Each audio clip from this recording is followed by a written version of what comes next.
بسم اللہ الرحمن الرحیم۔ السلام علیکم۔ سچی کہانیوں میں خوش آمدید ویورز۔ آج پھر آپ کے لیے کسی کی زندگی پر بیتی ایک سچی کہانی لے کر حاضر ہوئی ہوں۔ نئے آنے والے ساتھیوں سے گزارش ہے کہ اگر ابھی تک آپ نے ہمارا چینل سچی کہانیاں سبسکرائب نہیں کیا تو اس کو لازمی سبسکرائب کیجیے۔ چلیں آج کی کہانی شروع کرتے ہیں۔ میرا نام زویا ہے۔ مجھ سے بڑے 2 بھائی تھے اور 2 بہنیں تھیں۔ میرا نمبر 5واں تھا۔ ہونا تو یہ چاہیے تھا کہ چھوٹی ہونے کے ناطے سب مجھ سے بے حد پیار کرتے، مگر ایسا کچھ نہ تھا۔ ماں کے علاوہ سارا گھر مجھ سے نفرت کرتا تھا، خاص کر والد صاحب بات بات پر مجھے جھڑکتے اور دھتکارتے تو میں پریشان ہو جاتی، جبکہ باقی بہن بھائیوں پر وہ جان نثار کرتے تھے۔ محبت کی اس تفریق پر پہروں میں سوچتی، مگر اس سوال کا جواب نہ ڈھونڈ پاتی کہ ابو اور چاروں بہن بھائی مجھ سے ایسا سلوک کیوں کرتے ہیں، یہاں تک کہ احساس کمتری کا میں شکار ہو گئی۔ وقت کے ساتھ ساتھ ان کی نفرت میں اضافہ ہوتا گیا۔ ایک ماں اور دوسری ہستی نانی اماں کی تھی۔ یہ دونوں مجھ سے بہت پیار کرتی تھی۔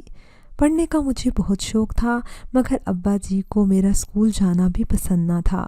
وہ مجھ پر جھوٹے الزام لگاتے تھے، میرے نام سے خط لکھ کر آنگن میں پھینک دیتے، پھر امی سے جھگڑتے کہ تیری لڑکی خراب ہے اور آس پڑوس کے لڑکے اسے محبت نامے لکھتے ہیں۔ کوئی سگا باپ کیا اپنی بیٹی پر ایسے الزامات لگاتا ہے؟ لیکن ابا لگاتے تھے، حالانکہ وہ تو میرے سگے باپ تھے۔ کم از کم میں تو یہی سمجھتی تھی۔ ایک دن ابا جان نے مجھ پر الزام دھرا کہ اسکول جانے کے بہانے میں سہیلی کے گھر جاتی ہوں۔ یہ ناحق الزام لگا کر مجھے اسکول جانے سے منع کر دیا۔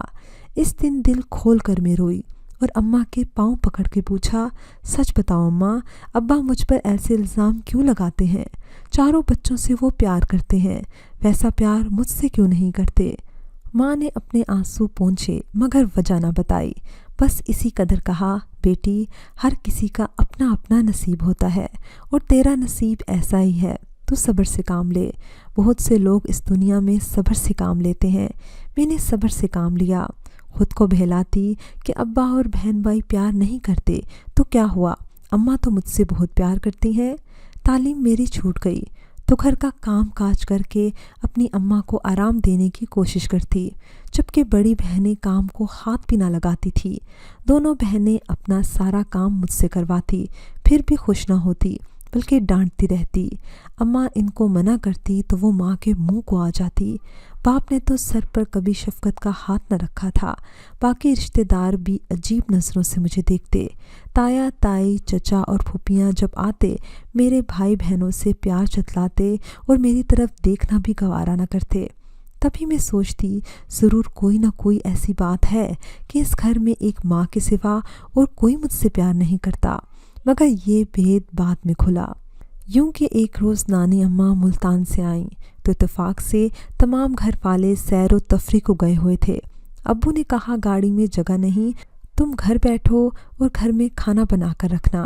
دروازے پر دستک ہوئی، میں نے دروازہ کھولا۔ نانی اماں رکشے سے اتریں۔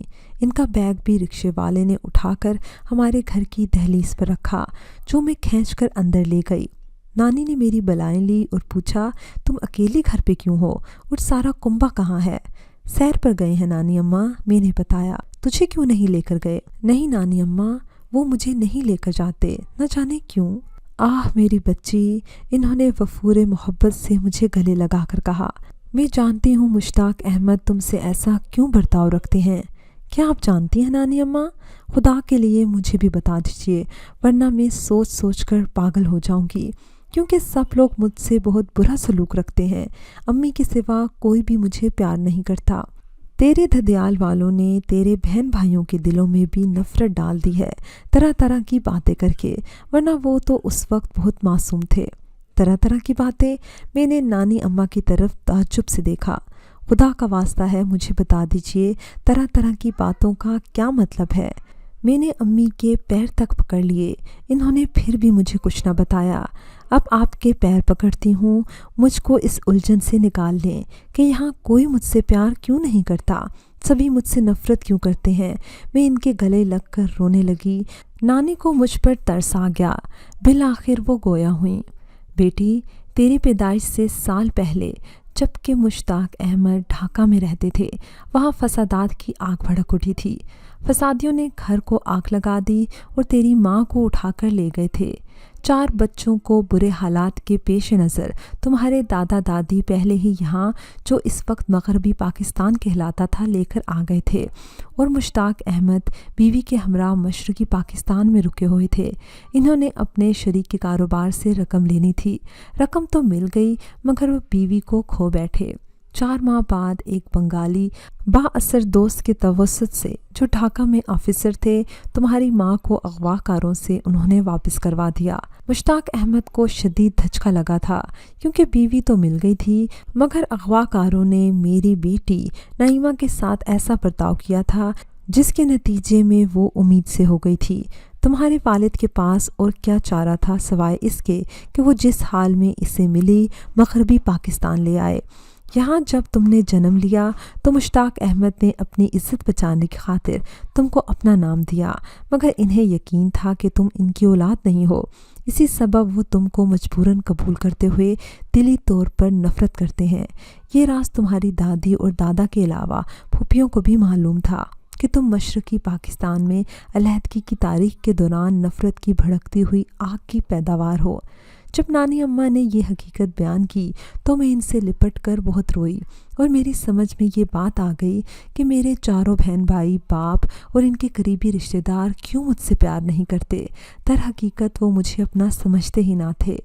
والدہ کو مشتاق احمد نے اسی وجہ سے قبول کیا تھا کہ اگر قبول نہ کرتے تو کیا کرتے، 4 بچوں کی خاطر بیوی کو قبول ہی کرنا تھا۔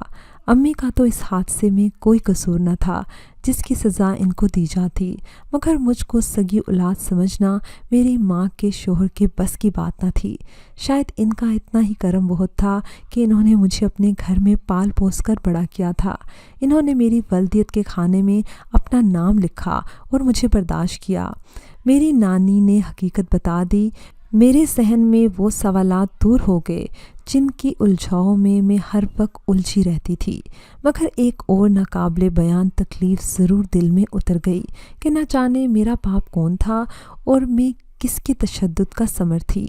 میں نے اپنے بھائی بہنوں اور والد سے گلہ ترک کر دیا، خود کو اب سمجھا دی کہ ماں ٹھیک کہتی ہے، کیوں نہ ان لوگوں کی طرف سے میں بے فکر ہو کر مگن رہوں، اور میرا ساتھ دینے والی ماں تو ہے ہی۔ ان لوگوں کا کیا، جو کہتے ہیں وہ کہنے دیں، جو سمجھتے ہیں سمجھتے رہیں۔ امی کو بھی بہت دکھ ہوتا تھا جب وہ سب مجھ سے نفرت بھرا رویہ رکھتے تھے۔ تنگ آ کر انہوں نے سوچا کہ میری شادی کر دیں۔ انہوں نے ابا جی کو مجبور کیا کہ اس کی شادی کر دو، اپنے گھر جا کر تو یہ خوش رہے گی، تمہارا کڑنا بھی ختم ہو جائے گا۔ انہوں نے اپنے دوست کے ذمہ یہ کام لگا دیا جس نے لاہور کے ایک گھرانے میں رشتہ طے کرا دیا، لیکن ان لوگوں کا کوئی اتا پتہ نہ تھا کہ یہ کون ہے، کیسا خاندان ہے۔ کسی نے جا کر دیکھا اور نہ تحقیق کی، بس دوست پر بھروسہ کیا۔ یوں ایک دن خاموشی سے میری شادی کر دی گئی۔ سب بہن بھائی مجھ سے بڑے تھے مگر ان سب سے پہلے میری شادی ہو گئی۔ اس وقت میری عمر بمشکل 15 برس تھی۔ میں بالکل نادان تھی، لیکن یہ امید تھی کہ میری بہتری اسی میں ہوگی۔ شوہر کے گھر جاؤں گی تو وہاں پیار مل جائے گا اور سارے دکھ میں بھول جاؤں گی۔ شادی بہت سادگی سے ہوئی، کوئی دھوم دھام نہیں ہوا، بس محلے کی 4 عورتیں اکٹھی ہوئی، نکاح ہوا اور مجھے دولہا کی شکل بھی نہ دکھائی گئی اور برقع پہنا کر مجھے رخصت کر دیا گیا۔ ریلوے اسٹیشن پر امی اور ابا جی آئے تھے۔ تمام رستے نقاب ڈالے بیٹھی رہی کیونکہ میں دلہن تھی۔ امی نے ہدایت کی تھی رستے بھر نقاب مت اٹھانا۔ 2 عورتیں اور 2 مرد بارات کے ساتھ آئے تھے۔ جب دولہا کے گھر پہنچے وہ بھی چلے گئے اور میں اکیلی کمرے میں دولہا کا انتظار کرنے لگی۔ جب دولہا کمرے میں آیا اور میرا گھونگھٹ اٹھایا تو میں بھی پہلی نظر اٹھا کر ان کو دیکھا۔ حیران رہ گئی کیونکہ اڈھیر عمر تھے اور کانوں کے اوپر بال سفید ہو چکے تھے۔ میرے مقدر میں جو تھا مجھے مل چکا تھا۔ ماں نے نصیحت کی تھی، بیٹی شوہر کی اطاعت کرنا اور مر کر ہی اس گھر سے نکلنا۔ شادی کے تیسرے روز میرے شوہر نے کہا، اب تم تیار ہو جاؤ، تمہارے گھر والے تم کو لینے آ رہے ہیں۔ میں خوش ہو گئی کہ آج میری امی آئیں گی، مگر دوپہر کو جب ایک اڈھیر عمر عورت کے ساتھ ایک نوجوان آدمی آیا تو میں حیران ہو کر ان کو دیکھنے لگی، سمجھی کہ میرے شوہر کے ہی رشتہ دار ہیں۔ عورت نے مجھ سے کہا، اب ہمارے ساتھ چلو۔ میں نے سوال کیا، کیا امی نہیں آئیں؟ تمہاری امی نے تم کو لینے ہمیں بھیجا ہے۔ پریشان ہو گئی، جبکہ میں نے پہلے کبھی اس عورت کو نہ دیکھا تھا، تو امی نے کیسے ان کو مجھے لینے کے لیے بھیجا تھا؟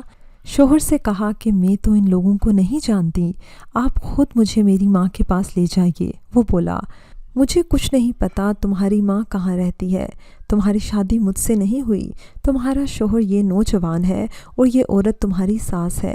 انہوں نے 3 دن کے لیے تم کو میرے حوالے کیا تھا، جس کے عوض انہوں نے مجھ سے 50,000 روپے لیے ہیں۔ آگے تم جانو اور یہ جانے۔ یہ انکشاف مجھ پر بجلی بن کر گرا اور سر چکرانے لگا۔ اپنی قسمت پر جتنا بھی میں ماتم کرتی کم تھا، آنکھوں سے آنسو جاری تھے۔ نہ جانے کیسے انہوں نے مجھے برقع اڑایا اور اپنے ٹھکانے پر لے آئے تو مجھے ہوش بھی نہ تھا۔ کئی دن گزرے، میں سے کوئی بھی نہ آیا۔ جمال جو مجھے بیاہ کر لایا تھا، ہر ہفتے مجھے سجا سنوار کر دلہن بنا کر کسی دولت والے کے خواب گاہ میں چھوڑاتا اور بدلے میں نوٹ لے لیتا۔ جب میں انکار کرتی تو پھل والا چاقو کھول کر دکھاتا اور کہتا کہ اگر انکار کیا تو اسے تمہاری گردن پر پھیر دوں گا۔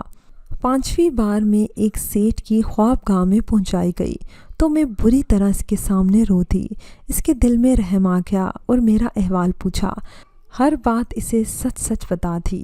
اس نے جمال کو بلا کر اس سے نکاح نامہ لے لیا اور طلاق نامہ لکھوایا، پھر اسے اور اس کے شریک کی کاروبار عورت کو تھانے بند کروا دیا۔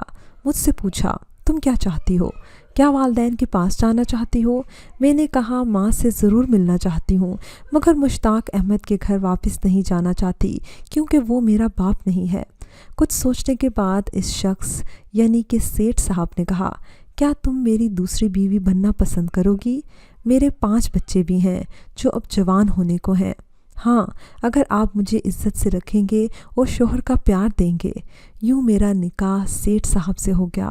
وہ مالدار آدمی تھے اور زمیندار بھی تھے، اسی وجہ سے ان کو روپے پیسے کی کوئی کمی نہ تھی۔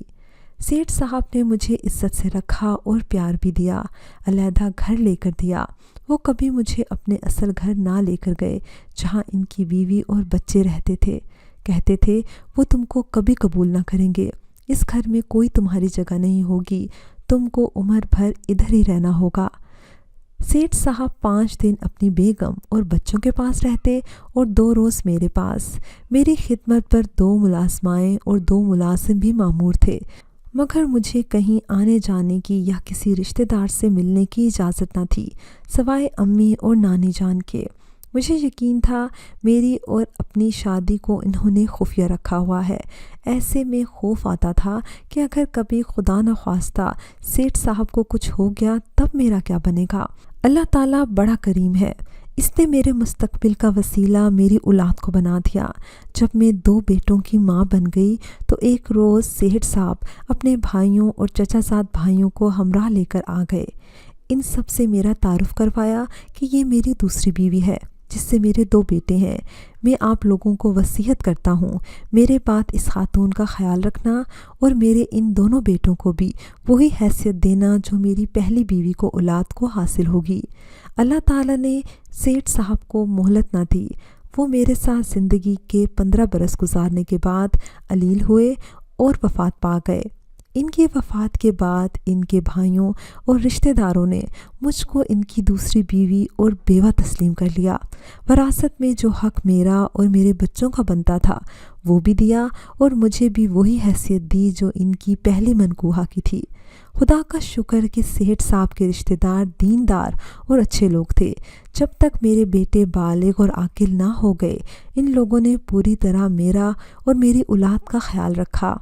میں سیٹھ صاحب کی زندگی میں اپنی والدہ اور نانی سے ملتی تھی۔ جب ان دونوں کو اللہ تعالیٰ نے اپنے پاس بلا لیا تو کبھی مشتاق احمد کے گھر نہ گئی اور نہ ہی ان کی اولاد سے پھر کوئی رابطہ رکھا۔ بے شک انہوں نے مجھے اپنا نام دیا تھا اور پرورش پر خرچہ کیا تھا، مگر اصل چیز تو اپنائیت اور محبت تھی جو مجھے انہوں نے کبھی نہ دی۔ تب میرے دل میں بھی ان کے لیے کوئی جگہ نہ رہی۔